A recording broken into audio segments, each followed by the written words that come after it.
অনেককেই বলতে শিখেছি যে সময়কে নাকি ধরে রাখা যায় না। আমিও তাই জানতাম, কিন্তু আমার প্রেগন্যান্সি জার্নির পর থেকে বিশ্বাস করি যে স্মৃতির মাধ্যমে ধরে রাখা যায় সময়কে। সময় হয়তো চলে যায়, কিন্তু স্মৃতি কখনো হারায় না। আজ আমি প্রেগনেন্ট নই, তবে স্মৃতিগুলি ক্যামেরাবন্দি রাখাতে প্রতিনিয়ত সেই সময়কে আমি উপভোগ করি। ঠিক একই কথা মাথায় রেখে এই ভিডিওটা করেছিলাম। এটা আমার রাজ্য সোনার মুখে ভাতের ভিডিও। আজ এই ভিডিওর মাধ্যমে আমি আমার রাজ্য সোনাকে কয়েকটা কথা বলে যেতে চাই।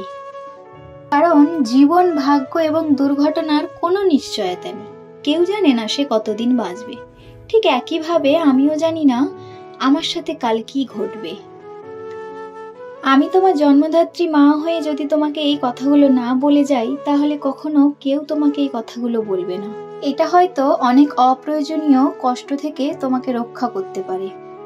জীবনে চলার পথে এগুলো মনে রাখার চেষ্টা করো। যারা তোমার প্রতি সদয় ছিল না, তাদের উপর অসন্তোষ পুষে রেখো না। কারণ তোমার বাবা আর আমি ছাড়া তোমার প্রতি সুবিচার করা কারো দায়িত্বের মধ্যে পড়ে না কিন্তু।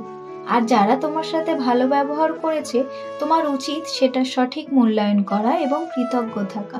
তবে তোমার সতর্ক থাকতে হবে এজন্য যে প্রতিটি মানুষেরই প্রতি পদক্ষেপে নিজ নিজ উদ্দেশ্য থাকতে পারে। একজন মানুষ আজ তোমার সাথে ভালো, তার মানে এই নয় যে সে সবসময় ভালো থাকবে। কাজেই খুব দ্রুত কাউকে প্রকৃত বন্ধু ভেবো না। দ্বিতীয়ত, জীবনে কিছুই কিংবা কেউই অপরিহার্য নয়, যা তোমার পেতেই হবে। একবার যখন তুমি এই কথাটির গভীরতা অনুধাবন করবে, তখন জীবনের পথ চলা অনেক সহজ হবে। বিশেষ করে যখন বহুল প্রত্যাশিত কিছু হারাবে, কিংবা তোমার তথাকথিত আত্মীয় স্বজনকে তোমার পাশে পাবে না।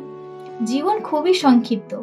আজ তুমি জীবনকে অবহেলা করলে কাল জীবন তোমাকে ছেড়ে চলে যাবেই। কাজে এই জীবনকে তুমি যত তাড়াতাড়ি মূল্যায়ন করতে শিখবে, ততই বেশি উপভোগ করতে পারবে। ভালোবাসা একটি ক্ষণস্থায়ী অনুভূতি ছাড়া আর কিছুই নয়।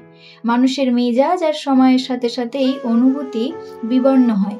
যদি তোমার তথাকথিত কাছের মানুষ তোমাকে ছেড়ে চলে যায়, ধৈর্য ধরো। সময় সব সময় বিষণ্ণতাকে ধুয়ে মুছে দেবে। কখনো প্রেম, ভালোবাসা, মিষ্টতা এবং সৌন্দর্যকে নিয়ে বাড়াবাড়ি করবে না। আবার ভালোবাসা হারিয়ে বিষণ্ণতায় অতিরঞ্জিতও হবে না। অনেক সফল লোক আছেন যাদের হয়তো উচ্চ শিক্ষা ছিল না, কিন্তু এর অর্থ এই নয় যে তুমিও কঠোর পরিশ্রম বা শিক্ষা লাভ ছাড়াই সফল হতে পারবে। তুমি যতটুকুই জ্ঞান অর্জন করো না কেন, তাই হলো তোমার জীবনের অস্ত্র। কেউ ছেঁড়া কাঁথা থেকে লাখ টাকার অধিকারী হতেই পারে, তবে এজন্য অবশ্যই পরিশ্রম করতে হবে। আশা করি না যে আমার বার্ধক্যে তুমি আমাকে আর্থিক সহায়তা দিবে, আবার আমিও তোমার সারা জীবন ধরে তোমাকে অর্থ সহায়তা দিয়ে যাব না। তুমি প্রাপ্তবয়স্ক হবে, তখনই মা বাবা হিসেবে অর্থ সহায়তা দেবার দিন শেষ। তারপর তোমাকে সিদ্ধান্ত নিতে হবে তুমি কি পাবলিক পরিবহনে যাতায়াত করবে, নাকি নিজস্ব লিমুজিনে হাঁকাবে, গরিব থাকবে নাকি ধনী হবে। তুমি তোমার কথার মর্যাদা রাখবে, কিন্তু অন্যদের কাছে তা আশা করো না। মানুষের সাথে ভালো আচরণ করবে, তবে অন্যরাও তোমার সাথে ভালো থাকবে তা তুমি প্রত্যাশা করবে না। যদি তুমি এটি না বুঝতে পারো, তবে শুধু অপ্রয়োজনীয় যন্ত্রণা পাবে। আমি অনেক বছর ধরে লটারি কেটেছি, কিন্তু কখনো কোনো পুরস্কার পাইনি।